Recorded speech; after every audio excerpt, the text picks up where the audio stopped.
नमस्कार, मैं डॉक्टर रामायण कुशवाहा और आप देख रहे हैं सिंगल एलिमेंट मेरी ट्रीटमेंट। फिर आज का टॉपिक बहुत ही इंपॉर्टेंट, प्रोस्टेट इन्लार्जमेंट। प्रोस्टेट में बहुत सारे दूसरे प्रॉब्लम भी होते हैं। हाँ, आज बात कर रहे हैं एनलार्जमेंट का। क्यों होता है? तो ये एज के साथ होने वाला हार्मोनल इम्बैलेंस है। बट ये पूरा सही नहीं है फ्रेंड। ये 50 के रेंज और 50 के बिलो भी शुरू हो गया। इसके पीछे कारण है मेनली जो हमारे बॉडी के अंदर जो सेक्स हार्मोन है, मेल सेक्स हार्मोन, डिहाइड्रोटेस्टेरोन। डिहाइड्रोटेस्टेरोन जो है आपके प्रोस्टेट ग्लैंड को स्टिमुलेट करने का काम करता है। जब ये ज़रूरत से ज़्यादा हो जाएगा, इनबैलेंस होगा, तो आपका प्रोस्टेट ग्लैंड धीरे धीरे ग्रो होना शुरू होगा, बढ़ना शुरू होगा। फ्रेंड, अब ये क्यों हो रहा है? तो इसके पीछे का जो कारण है वो डायबिटीज़, ओबेसिटी, हार्ट डिजीज़, कोई भी क्रोनिक डिजीज़ जिसका आप बहुत लंबे समय से मेडिकेशन ले रहे हैं, फिजिकल एक्टिविटी कम है, आप फिट नहीं हैं, आपको इरेक्टाइल डाइसफंक्शन का प्रॉब्लम है, यानी नपुंसकता है आपके अंदर, तो वो जो आपका पर्टिकुलर ऑर्गन है धीरे धीरे वीक होना शुरू हो जाता है और ये प्रॉब्लम आपको पकड़ना शुरू करता है। आपका प्रोस्टेट ग्लैंड इनलार्ज होना शुरू होता है। फ्रेंड, प्रोस्टेट ग्लैंड जब इनलार्ज होगा तो उसका सिम्टम क्या है? सिम्टम आपके यूरिन में आएगा। बार बार आपको लगेगा कि यूरिनेशन, क्योंकि आपको डायबिटीज़ भी है। डायबिटीज़ के साथ जो लोग हैं उनको भी ये प्रॉब्लम होता है, तो कॉमनली आपके यूरिन में फ्रीक्वेंसी बढ़ेगी। बट जब आप यूरिन करने जाएंगे तो आपका ब्लैडर पूरा खाली नहीं होगा, ऐसे लगेगा कि कुछ रह गया, और वाकई वो रह जाता है। यूरिन पास करने में आपको फ्लो नहीं होगा, ऐसे लगेगा कि बहुत पुश करने पे भी आप फ्लो से यूरिन पास नहीं कर पा रहे हैं, और पास होने के बाद यूरिन धीरे धीरे डिप डिप करके आपके वो निकलता ही रहता है, मतलब कंप्लीटली बंद नहीं होता है। फ्रीक्वेंट यूरिनेशन मतलब आपको प्रोस्टेट होने की संभावना बढ़ गई। क्या करेंगे आप? फर्स्ट डॉक्टर्स के पास जाइए। इसको लाइट मत लीजिए। डॉक्टर बोलेगा नहीं अभी इनिशियल स्टेज है, गोली खा लो, नहीं। पहला सोनोग्राफी करिए, देखिए किस स्टेट में है।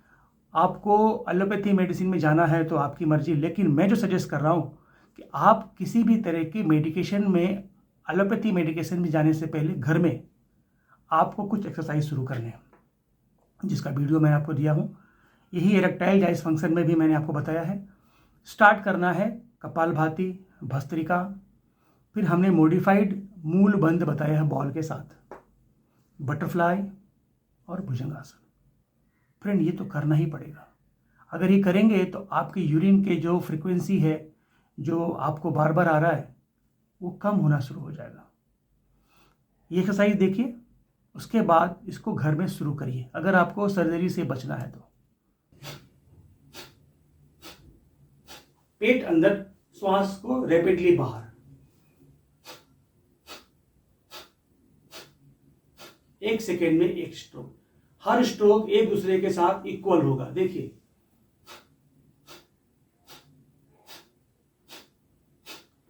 अब इसका लिमिट, जब तक आप थकते नहीं हैं तब तक इसका लिमिट। रिदम जब तक मेंटेन है, जब तक आप रिदम मेंटेन कर पाते हैं, वही आपकी लिमिट। और ऐसा आपको 3 से 4 सेट करना है।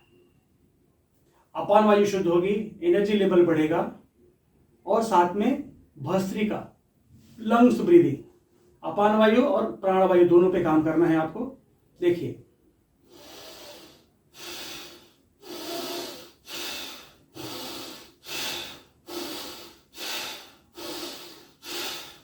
स्टार्टिंग में 10, 15, 20 के आपको 4 सेट करने हैं, क्योंकि ब्रीदिंग बहुत पावरफुल है, ज्यादा करेंगे चक्कर आएगा।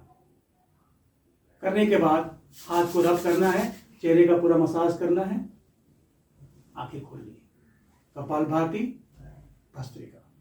मैंने बताया आपको कि ग्रोइन मसल्स का वीकनेस, उसको हमको कैसा स्ट्रॉन्ग करना है। उसमें आपको 2 मुद्राएं का इस्तेमाल करना है। पहला है अश्वनी मुद्रा, दूसरा है मूलबंध। अश्वनी मुद्रा में एनस खींचते हैं, छोड़ते हैं, खींचते हैं, छोड़ते हैं, और मूलबंध में एनस को स्क्यूज करते हैं, कांटेक्ट करके होल्ड करते हैं। उसके करने का तरीका मैंने मॉडिफाई किया। फ्रेंड, आप देखिए बेस्ट रिजल्ट। देखिए, ऐसा एक टूल हो घर में तो रख लीजिएगा। ये फुटबॉल है। इस शेप का कोई भी बॉल जो बहुत ज़्यादा नरम नहीं हो, बहुत ज़्यादा कड़क नहीं हो, सॉफ्ट हो, ये आप ले सकते हैं। साइज देख लीजिए, फुटबॉल का साइज है। आप पोजीशन देखिए, आप आराम से लेटना है,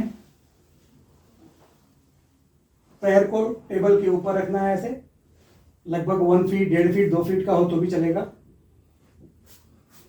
और बॉल को आपके नी के बीच में बजाने से ऐसे पकड़ के रखना है। फ्रेंड, अब इसको ध्यान से समझिए। फ्रंट में है, ये एरिया ग्रोइन मसल्स का है, ये है बटक। दोनों मसल्स को एक साथ स्क्यूज करना है, कॉन्ट्रैक्ट करके रखना है, और बॉल जो फुटबॉल अपने पैरों के बीच में दबाया उसको जोर से दबाना है, और बटक को लिफ्ट करते हुए ग्रोइंग मसल, बटक मसल्स को एक साथ कॉन्ट्रैक्ट करना है, खींच के रखना है, स्क्वीज करना है, ऐसे कोई चीज को निचोड़ रहे हैं आप। देखिए, यहां से स्क्वीज करिए, ऊपर को कॉन्ट्रैक्ट करिए, खींच के रखिए। ब्रीदिंग को इनहेल करके होल्ड करना है, 1 2 3 4, एक्सेल एंड डाउन। पूरा मसल्स को लूज छोड़ दीजिए।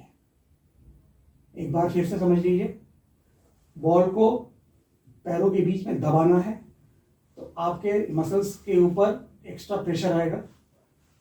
ग्रोइन मसल्स को, बटक को एक साथ स्क्वीज करना है, खींच के रखना है। देखिए, जितना हो सके आप बटक को लिफ्ट करिए। इनहेल, यहां से स्क्वीज, इधर से खींच के कॉन्ट्रैक्ट करके रखना ताकत से। Excel and down. फ्रेंड, इसको आपको 10 15 20 के सीक्वेंस में करना है। उसके बाद लेट के बटरफ्लाई, स्लोली स्लोली, हाथ कंधे के साइड में, पैर मिले हुए, श्वास भरना है। Inhale, 1 2 3 4, exhale and down. Inhale, hold, 1 2 3 4, exhale and down. ऐसा आपको 10 करना है। इसके बाद कपिंग थेरेपी, जो मैं अपने क्लिनिक में करता हूँ, बहुत ही बढ़िया रिजल्ट। सेंटर में कप लगाइए, 3 फिंगर लेके राइट में, 3 फिंगर लेके लेफ्ट में कप लगाइए, 3 फिंगर मेजर करके कप ऊपर लगाइए। फिर आपको जेनेटिला के ऊपर एक कप फिक्स करना है, फिर उसके राइट में, फिर उसके लेफ्ट में फिक्स करना है, और कप को 10 से 15-20 मिनट छोड़ देना है। फ्रेंड, जैसे जैसे आप कपिंग थेरेपी के 2 दिन 4 दिन करवाएंगे या करेंगे, आपको डे 1 से आपको इसका असर दिखना शुरू हो जाएगा। फ्रेंड,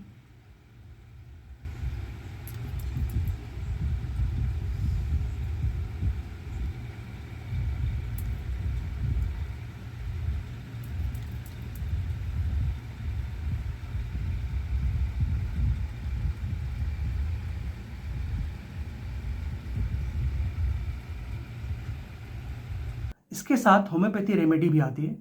पहला है R25 जर्मन मेडिसिन, रैकवेक 25, एडेल 21। दोनों में से कोई एक भी ब्रांड आप ले लीजिए, किसी भी होम्योपैथी की दुकान पे मिल जाएगा आपको। 10 to 15 ड्रॉप, 1 चम्मच पानी में, सुबह दोपहर शाम। इंडियन ब्रांड में आता है SBL का प्रोस्टेनम, 10 to 15 ड्रॉप, 1 चम्मच पानी में, सुबह दोपहर शाम। बाक्सन का आता है prostate aid, same 10 to 15 drop, 1 चम्मच पानी में, सुबह दोपहर शाम। आयुर्वेदा में है प्रोस्ट एड। वैद्यनाथ में प्रोस्टेट आता है। प्रोस्ट एड आपको 2 गोली सुबह, 2 गोली शाम चालू कर दीजिए, साथ में exercise, cupping. Friend, 10 to 15 days you got result. 3 महीने तक रेगुलर एक दवा लीजिए और जाके फिर सोनोग्राफी कराएंगे, आपका प्रोस्टेट ग्लैंड नॉर्मल साइज में आ जाएगा। Complete urine control. अगर आपको इरेक्शन का प्रॉब्लम है तो वो भी धीरे धीरे सॉल्व होना शुरू हो जाएगा। इस वीडियो में अभी इतना ही। इस वीडियो को अंत तक देखने के लिए आप सभी का धन्यवाद। अगर ये वीडियो आपको अच्छा लगा हो तो अपने फ्रेंड में शेयर करें, वीडियो को लाइक करें, चैनल सब्सक्राइब करें। Thank you and God bless you all.